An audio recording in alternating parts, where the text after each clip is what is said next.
Frédéric, tu nous as amené ta nouvelle création. Là, on va parler Ouais, ça, voilà. on va l'appeler comme ça.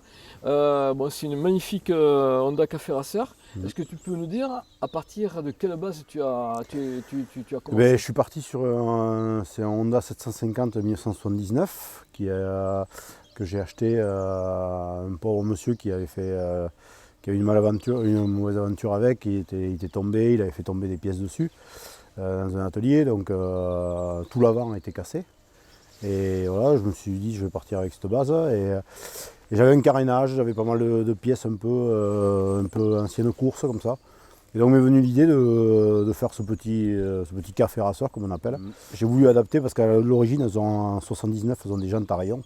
C'est le premier modèle en fait qu'a sorti Honda avec double arbre à cam et sans le kick, puisque les fameuses 7,5 CV, avec tout le démarrage à kick qui est très recherché. Et donc du coup je suis parti là-dessus, j'ai adapté les jantes en rayon, avec une jante avant d'une moto différente. C'est un réservoir qui n'est pas d'origine, c'est un réservoir de 900 bols d'or, donc un peu plus long. Il a fallu que je triche un peu sur la longueur de la moto. Mais je ne l'ai pas coupé, parce que la technique des cafés racers, en fait, c'est de tronquer l'arrière, couper l'arrière. Et là, l'arrière est entièrement. Et je l'ai gardé entier, je veux dire. Et ensuite, mis une bulle une marque très connue dans les années 70. C'était les bulles que les jeunes mettaient sur leur moto à l'époque pour se transformer en moto de course un peu. J'avais eu l'occasion d'en trouver une dans une bourse d'échange. Et donc voilà, et je suis parti et ça a donné ça au final, ça a donné ce petit modèle.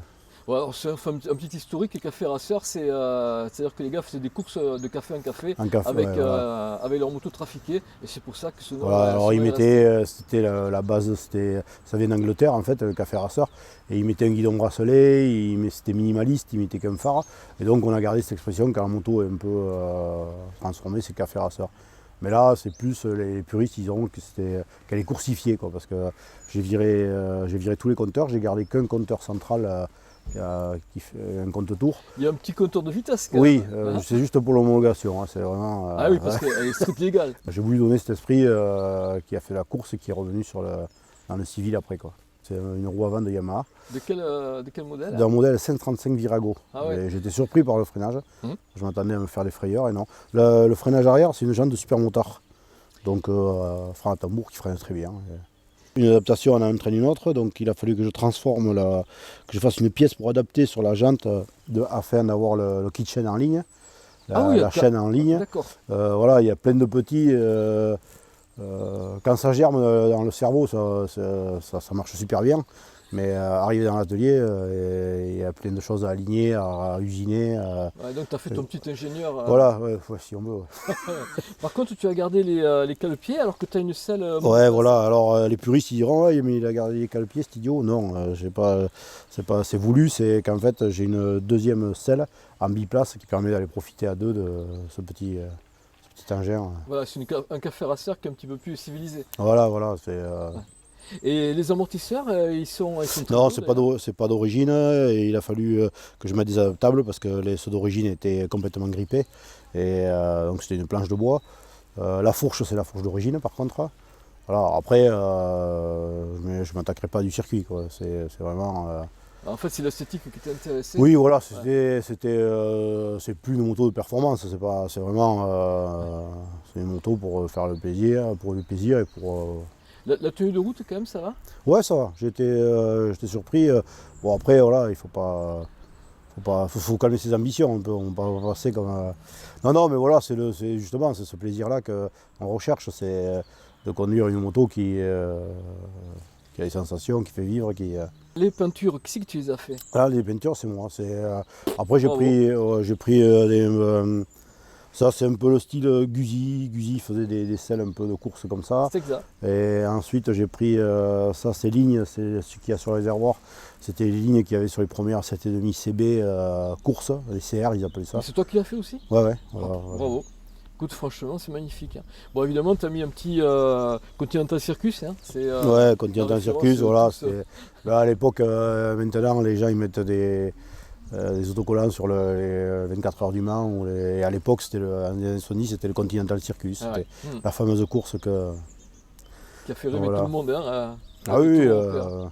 Ouais. c'était vraiment vraiment l'esprit de liberté. Et tout le monde pouvait courir contre les grands noms comme Giacomo Agostini, tout ça. Ouais. Même le pilote lambda pouvait arriver avec sa moto, son fourgon, et il courait contre. Il n'était pas sûr de rentrer chez lui. Ouais, voilà. Voilà. Non, C'est ça le problème. Hein. il n'allait pas gagner, ça il savait, mais il venait pas pour ça, quoi. Ouais. Ouais, c'est Et clair. donc c'est cet esprit-là que j'ai toujours aimé, moi. Et pour en revenir donc à ta réalisation, est-ce que tu es parti avec un plan, avec un dessin ou t'as tout Non, fait, non, j'avais déjà fait. On s'était déjà vu pour faire une vidéo sur un premier café racer que j'avais fait, Je m'en souviens tout à fait. dans le même style un peu. Et voilà, et j'aime bien ce côté course un peu, ancienne course. Non, après je suis parti sur une idée. Sur Donc mon tu as idée, démarré voilà. comme ça, Ouais.